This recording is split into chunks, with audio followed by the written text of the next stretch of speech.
Hello. Hey, hey, Lewis.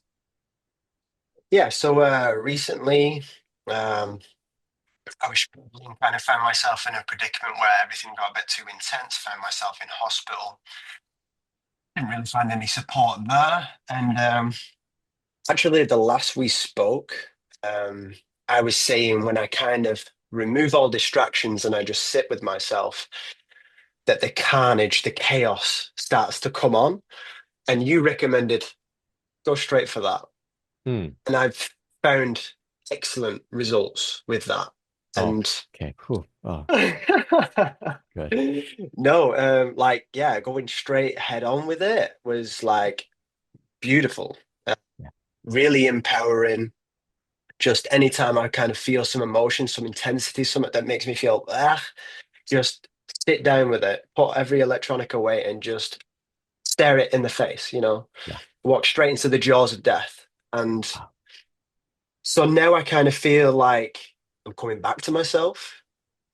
Got my confidence back, but way more than I ever had. Um, Energy wise, I'm feeling great. I'm able to do more in my days. I've got like a really good routine and stuff. Um, I've been working with a Kundalini group of a woman who's been going through her journey for 15 years, and she's kind of like there's about 10 of us taking us through this 10-week process. And it's just basically a transmission week by week of everything that she's learned. And every week there is a Kundalini activation as well. So people are, going through this process. I, at first, because I was super overstimulated and felt too activated as it was, I was staying away from the activations like a plague. And then I did one last week and super, super nuclear energy, wasn't sleeping at all. Um, but it really shifted something. Like emotions were like blasted through almost. And it was like I was having a lot of energy in the heart center, which was giving me a lot of trouble. Um, and then it kind of like evolved. The process is forever evolving, and it kind of moved up to the throat. And now it seems very much in the head, in the top of the neck kind of thing. So it's like it's progressively moved up.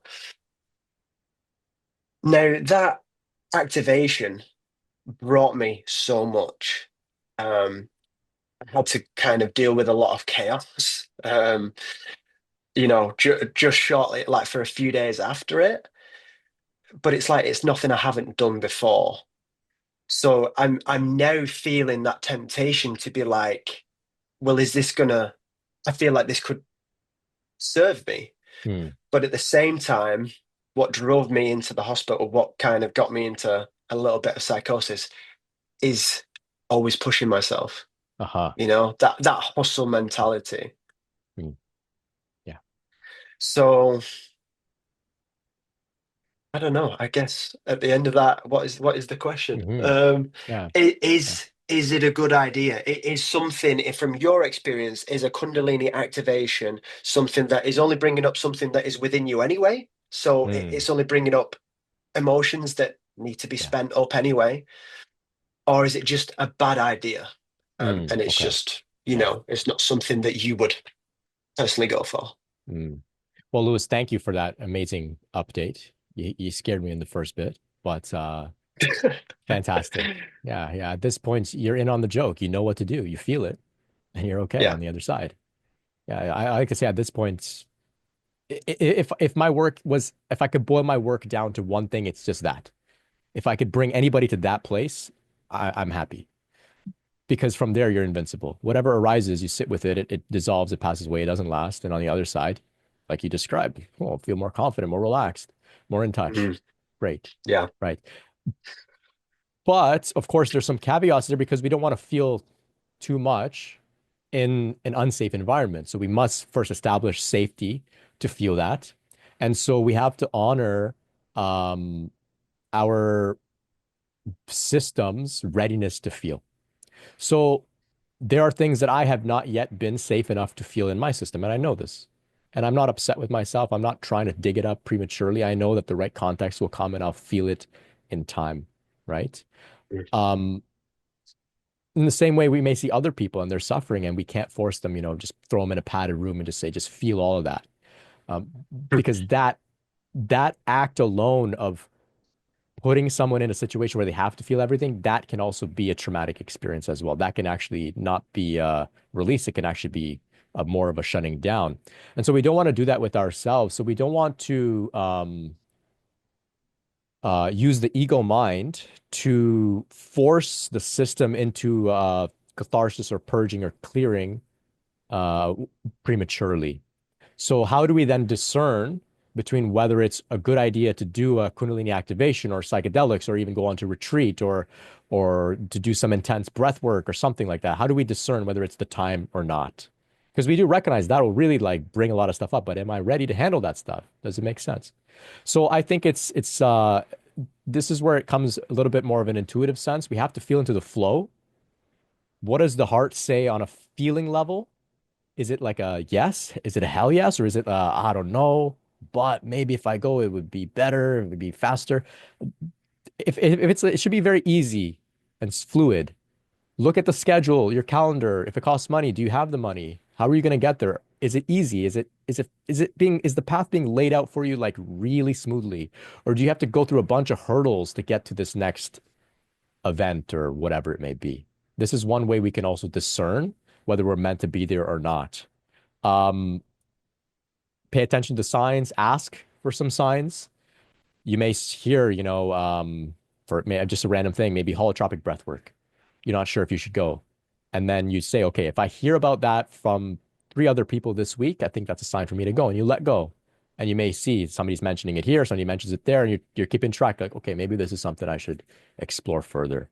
And then you keep following the flow, right? You keep following the flow. It should be very easy when you find yourself in these places. Um, Also, the other idea that's coming to me is we can, on paper, clear every last karmic junk within our system, in our human system, and be fully enlightened and liberated in this moment. That's maybe on paper technically possible. But there are, as I'm sure you've become aware, there are so many moving pieces in the external world that also need to come into place. There's people that you need to meet at a certain point on your journey. And if you were to fast track to the total end point of total liberation before you meet those people who aren't yet ready to meet you, well then what about those rendezvous? What about all of those different circumstances and those journeys and explorations that you're meant to do?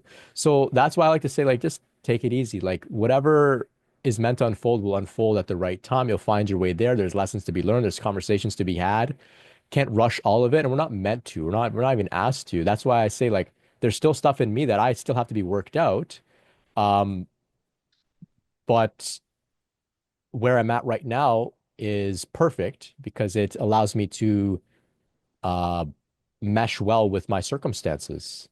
If I was like some fully enlightened being of light, maybe I couldn't relate with the people that I've still got to relate with and work things out with, for example. Right. So that's where there's like, you see what I mean? I'm trying to get you to kind of zoom out and see like there's a much larger unfolding here, a much bigger like orchestration unfolding here. And you can feel into that and that can guide you when making decisions about some of these different events and whatnot. Yeah, beautiful. Yeah. Great. Yeah. Thank you, Lewis, for that incredible update as well. I think that's very encouraging and inspiring. Yeah. Yeah, thank you. Fantastic. Fantastic. Okay.